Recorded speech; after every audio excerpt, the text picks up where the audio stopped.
La démence est un terme collectif pour un groupe de troubles progressifs qui entraînent de multiples symptômes.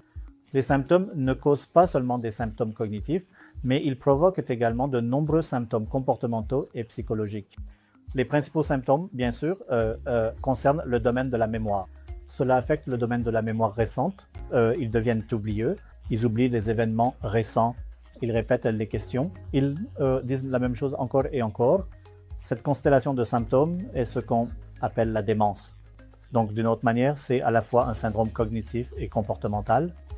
À quel point la démence est-elle courante? Il a été démontré que la démence affecte environ 6 à 7% de l'ensemble de la population âgée en Inde. Donc, c'est une maladie assez courante. Les causes les plus courantes de la démence dans le monde entier ainsi qu'en Inde, la première est la maladie d'Alzheimer et la deuxième est la démence vasculaire qui survient à cause de multiples AVC silencieux qui se produisent dans certaines zones du corps. La troisième démence la plus courante est due à la démence parkinsonienne ou la démence à corps de Lewy. Donc, ce sont les causes de la démence. Il est donc très important que ces facteurs soient identifiés dès les premiers stades et traités de manière très appropriée. Presque 40 à 50% du risque de survenue tardive de la démence peut être évité par une identification précoce et un traitement approprié de toutes ces choses.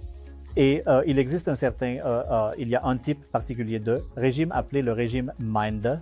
Cela inclut beaucoup de baies, de légumes, de noix, certaines noix comme les noix qui sont très importantes, et éviter beaucoup de viande rouge, d'aliments hautement transformés, d'aliments riches en graisse.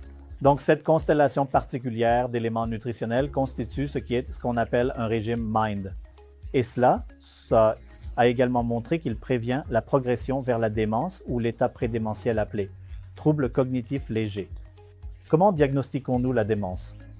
La démence est toujours diagnostiquée en administrant un test cognitif ou de mémoire à l'individu affecté. L'historique de l'apparition et de la progression des symptômes est recueilli auprès d'un informateur bien informé, qui est généralement un membre de la famille.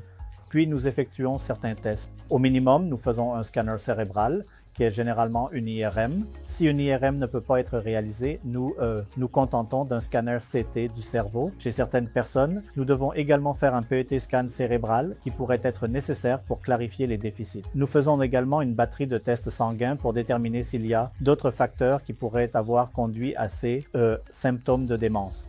La plupart du temps, la majorité du temps, nous ne donnons que des médicaments.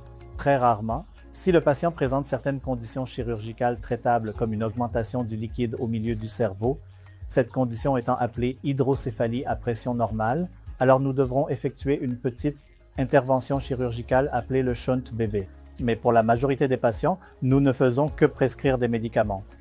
Donc, tous ces facteurs peuvent être adoptés pour prévenir la démence ou le déclin cognitif léger plus tard dans la vie.